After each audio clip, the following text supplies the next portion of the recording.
አብዛኞቻችን ልብ የማንለው ነገር ግን ከምግብና ከመጠለያ ቀጥሎ ለሰው ልጅ የግዴታ ከሚያስፈልጉት ነገሮች መካከል ዋና የሆነው ጠንካራ በራስ መተማመን ነው። ያንን ነገር የሚኖረው ሰው ሁሌም የሚፈልገውን ነገር በቀላሉ ማድረግና አሸናፊ መሆን ይችላል። ጠንካራ በራስ መተማመን ያለው ሰው በሰዎች በሚመጣበት ክህደት ልቡ አይሰበርም። በፍቅር መሃል የሚከሰት ችላ ማለት፣ ንቀት አልፎም ብሬክአፕ ቢከሰትበት ወይም መለያየት ቢፈጠር ዘላለማዊና የማይረሳ ስብራት ከመድረሱ በፊት ራሱን በቀላሉ ያድናል። ፍርሃት አይቆጣጠረውም። በሰዎች መገፋት በጭራሽ ሐሳብ አይሆንበትም። በዛሬው ቪዲዮ ይህ ጠንካራ በራስ መተማመን እንዳይኖራችሁ የሚያደርጓችሁን 4 መጥፎ ልማዶችን እንመለከታለን። እነዚህን ልማዶች ማቆም ካልቻላችሁ በጭራሽ ያንን በራስ መተማመን ማግኘትና ነገሮችን ማሳካት ይከብዳችኋል። በራስ መተማመናችሁን የሚገድለው አንድ ቀን የምትሰሩት ትልቅ ጥፋት ሳይሆን በየቀኑ የምትሰሯቸው ነገር ግን ያን ያህል የማታስተውሏቸው ጥቃቅን ጥፋቶችና ስህተቶች ናቸው። ይሄ በራስ መተማመን ከናንተ የሚሰረቅ ነገር አይደለም፣ ነገር ግን በስህተት አሳልፋችሁ የምትሰጡት ነገር ነው። ሶሻል ሚዲያ ላይ ለረጅም ጊዜ ስክሮል እያደረጋችሁ ውድ ጊዜያችሁን በማባከን ለሰዎች አሳልፋችሁ ትሰጣላችሁ። የሁሉም ሰው ህይወት ከናንተ ህይወት ሁሌም እንደሚበልጥ ራሳችሁን እያሳመናችሁ በራስ መተማመናችሁን አሳልፋችሁ ትሰጣላችሁ። ትልልቅ ችሎታዎች እንዳሏችሁ እያመናችሁ ውስጣችሁ እያወቀ ነገር ግን በመዘግየታችሁ ብቻ አሳልፋችሁ ትሰጣላችሁ። አስከፊው ነገር ደግሞ እነዚህ መጥፎ አመሎች ራሳችሁን የምታዩበትን መንገድ ብቻ አይደለም የሚያጠቁት፣ ይልቅ ሰዎችም እናንተን የሚያዩበትን መንገድ ያጠቃባቸዋል። ምክንያቱም ሰዎች በእናንተ ላይ የሚተማመኑት እናንተ በራሳችሁ ላይ የምትተማመኑበትን ያህል ነው። ስለዚህ በቀጣይ እነዚህም በራስ መተማመናችሁን የሚገድሉና አሁኑኑ ልታስወግዳቸው የሚገቡ 4 አላስፈላጊ ልማዶችን እንመለከታለን። እነዚህን ልማዶች በጊዜ ቆርጣችሁ በመጣል በራስ መተማመናችሁን ከፍ ማድረግ ይጠበቅባችኋል። እስከ መጨረሻው በመመልከት የምታተርፉበት ቆይታ እንደሚኖራችሁ አልጠራጠርም። እንደተለመደው ቀና ልባችሁን ሰጥታችሁ ቪዲዮን ላይክ አድርጋችሁ እንድትጀምሩ ስል ከልብ ጠይቃችኋለሁ። እንዲሁም ሰብስክራይብ በማድረግ የዚህ ቻናል ቤተሰብ እንድትሆኑ ጋብዛችኋለሁ። ወደ ነጥቦቹ እንግባ። አሁን በራስ መተማመናችሁን ከሚገድሉ መጥፎ ልማዶች መካከል የመጀመሪያው ከልክ ያለፈ ይቅርታን መጠየቅ ወይም ኦቨር አፖሎጃይዚንግ ነው። ይቅርታ መጠየቅ የብስለትና ኃላፊነት እንደምትወስዱ የሚያመለክት ባህሪ ነው። ነገር ግን በየ5 ደቂቃው ለህፃን ለአዋቂው በሙሉ ይቅርታ የምትጠይቁ ከሆነ ያ ይቅርታ ያለውን ዋጋ ያጣል። ጥያቄ ለመጠየቅ ስትፈልጉ፣ የራሳችሁ ተራ ሲደርስ ለማውራት ስትጀምሩ፣ በጨዋታ መሃል የእናንተን ሐሳብ የሚቃወም ሰው ቢያጋጥማችሁ፣ በእነዚህ ሁሉ ጥቃቅን ሂደቶች ይቅርታን የምትጠይቁ ከሆነ ሁሌም የበታች መሆናችሁን እያረጋገጣችሁላቸው ነው።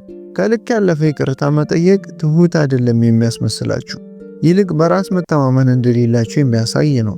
ይሄ አመላችሁ ራሱን የቻለ አንድ መልእክት ለሰዎች ያስተላልፋል። የኔ ፍላጎት ግድ የለውም እናንተን ከደላችሁ የሚል መልእክት። ለሁሉም ነገር ችግሮቹ እናንተ መሆናችሁን ለሰዎች ሁሉ እያረጋገጣችሁላቸው ነው። በዛ መንገድ ነው በራስ መተማመናችሁ ቀስ እያለ የሚከዳችሁ፣ በአንዲት አጋጣሚ ሳይሆን በተደጋጋሚ በሆኑ ትንንሽ ይቅርታዎች። ሰዎች ትሪት የሚያደርጓችሁ እናንተ ራሳችሁን ትሪት የምታደርጉበትን መንገድ በመመልከት ነው። ሁሌም ጥፋተኛ እንደሆነ ሰው አክት የምታደርጉ ከሆነ ሌሎች ጥፋተኛ ናችሁ ብለው ማመን ይጀምራሉ። ጠቃሚ እንዳልሆናችሁ የምታስቡ ከሆነ ሌሎችም በቀላሉ ያንን ይስማማሉ። ጠንካራ በራስ መተማመን በውስጣችሁ የምታሳድጉት ትልቅ ባህሪ ብቻ ሳይሆን ወደ ሰዎች የምትልኩትና የምታስተላልፉትን መልእክት ሲጨምር ነው። ከልክ ያለፈ ይቅርታን መጠየቅ ደግሞ የተሳሳተ መልእክትን ነው ለሰዎች የሚልክላችሁ። የራሳችሁን ድምፅ እንደማታምኑት፣ በማንነታችሁ እንደማትተማመኑና ክብር እንደማይገባችሁ። ስለዚህ የሆነ ቦታ ላይ ስለተከሰታችሁ ብቻ ይቅርታ የመጠየቅ ግዴታ የለባችሁም። ነገ ስህተት መስራታችሁ ስለማይቀር ይቅርታችሁን ለዛ ቆጥቡት። የዛኔ ይቅርታ ብትጠይቁ እንኳ ይቅርታችሁ ዋጋ ያጣል። በትራፊክ ምክንያት አርፍዳችሁ ብትደርሱ አጎንብሱ ይቅርታ ከማለት ይልቅ ስለጠበቃችሁኝ አመሰግናለሁ በሏቸው። ይቅርታን በምስጋና ተኩት። ከዛም በምን ያህል ፍጥነት በራስ መተማመናችሁ እንደሚለወጥ ትመለከታላችሁ። ራሳችሁን በመሆናችሁ ለሌሎች ይቅርታን የመጠየቅ ግዴታ የለባችሁ። ሁለተኛ ደግሞ ከራስ ጋር የሚደረግ መጥፎ ንግግር ወይም ኔጌቲቭ ሰልፍ ቶክ ነው። አብዛኛው ሰው ያልተረዳው ፋክት ወይም እውነታ ይህንን ነው። አእምሮአችን በእውነትና በተደጋጋሚ ሐሳቦች መሃል ያለውን ልዩነት አያውቀውም። ሰነፍ እንደሆናችሁ፣ የማይረባ ሰው እንደሆናችሁ፣ ዋጋ ቢስ እንደሆናችሁ ደጋግማችሁ ለራሳችሁ የምትነግሩ ከሆነ አእምሮአችሁ ያንን ፋክት አድርጎ ይቀበለዋል። ሁል ጊዜ ራሳችሁን የሚሰድቡ ከሆነ እንዲሁ ቀላል ነገር መስሏችሁ ታልፉታላችሁ። ነገር ግን ያንን እምነት ውስጣችሁ ላለ ማንነት በጥልቀት እያስረዳችሁት ነው። ያንን ይበልጥ ባመናችሁ ቁጥር በራስ መተማመናችሁ ዝቅ ይላል። አደጋው ደግሞ አንድ ጊዜ ብቻ በምትናገሩት ነገር ሳይሆን ልማድ ባደረጋችሁት መጥፎ የሆነ ከራሳችሁ ጋር ያላችሁ ንግግር ነው። ራሳችሁን ከማበረታታት ይልቅ ማበላሸት ትጀምራላችሁ። የገጠመኝን ችግር በቅርቡ ፈትቼ ጉብዝናዬን ለራሴ ያረጋግጣለሁ ከማለት ይልቅ ይህንን ማድረግ በጭራሽ አልችልም የሚል ድምፅ ከውስጣችሁ ማንሾካሾክ ይጀምራል። በራስ መተማመን በአንዲት ሌሊት የሚጠፋ ነገር አይደለም። በዝምታና ቀስ በቀስ ነው የሚጠፋው። አንዳንድ ሰዎች እንዲህ ያሉ ከራሳቸው ጋር ሲነጋገሩ ሰምታችሁ አታውቁ?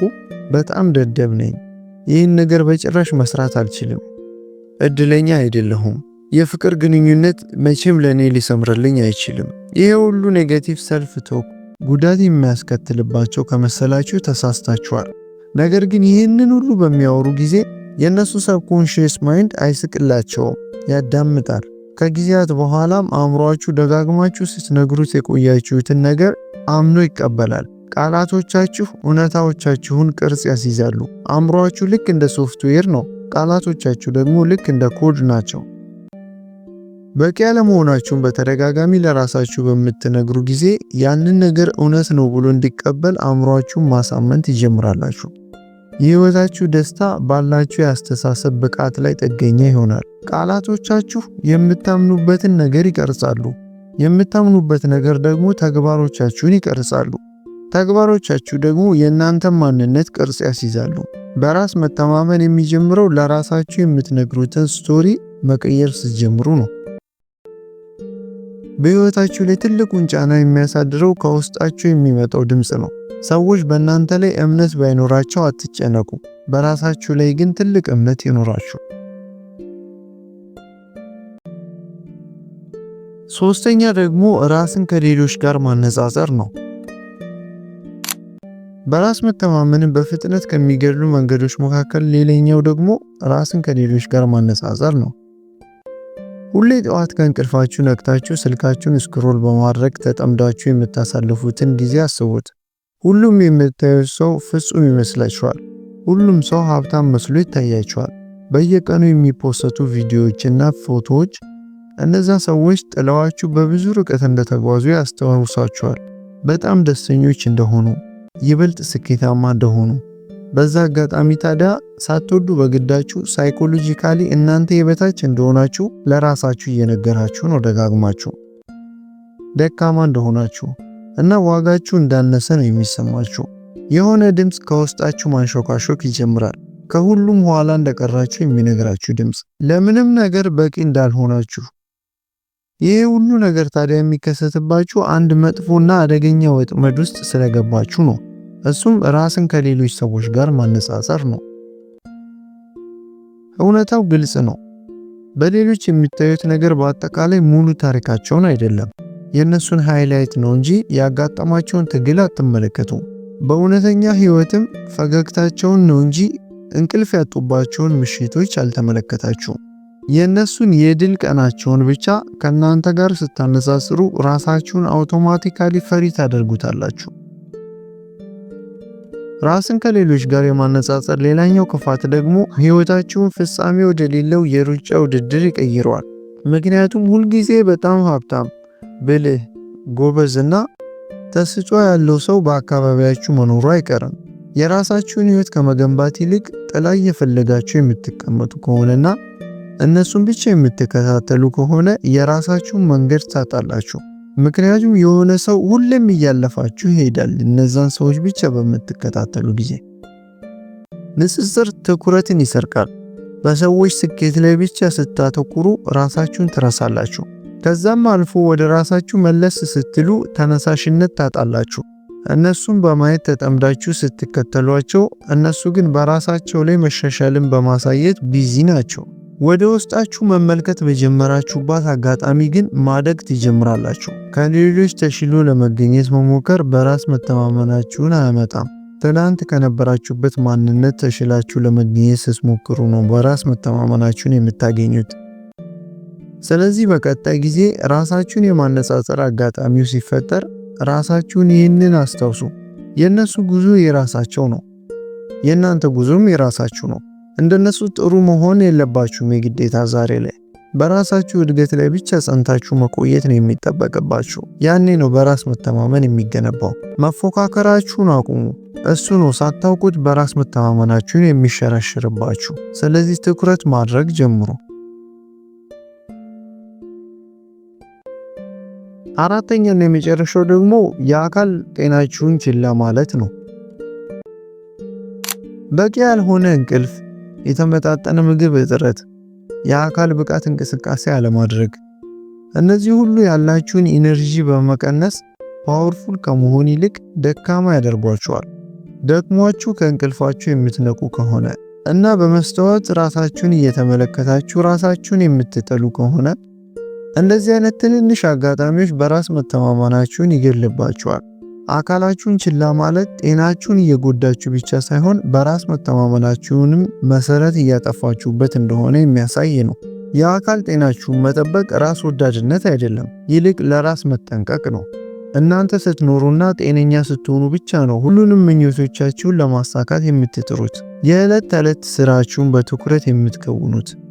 ኢቭን ያሰባችሁትን ሐሳብ እንኳን በሚገባ ተሸክሙና ተቋቁሞ የሚቆም ጤናማ አካል ሊኖራችሁ ይገባል።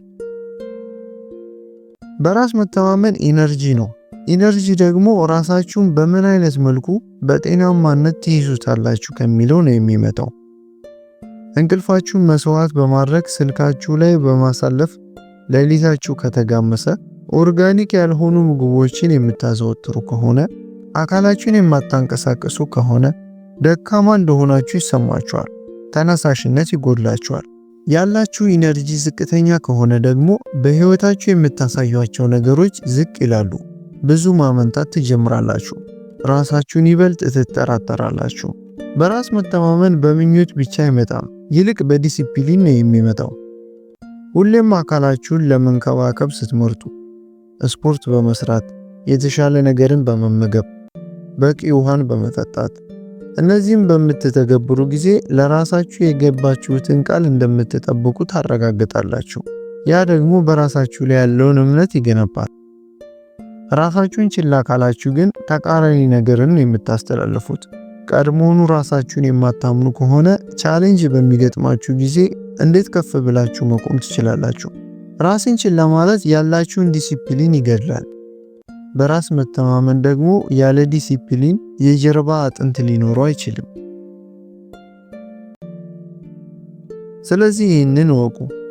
በራስ መተማመን በቃላት አይጀመርም፣ የሚጀመረው በተግባሮቻችሁ ነው። አካላችሁን እንዴት ነው የምትይዙት በየቀኑ ከሚለው ነው የሚጀምረው። አንቀሳቅሱት፣ አሳርፉት፣ አክብሩት። ምክንያቱም አካላችሁን ስታከብሩት በኢነርጂ ይሸልማችኋል። ራስን በማክበር እና በማይናወጥ በራስ መተማመን።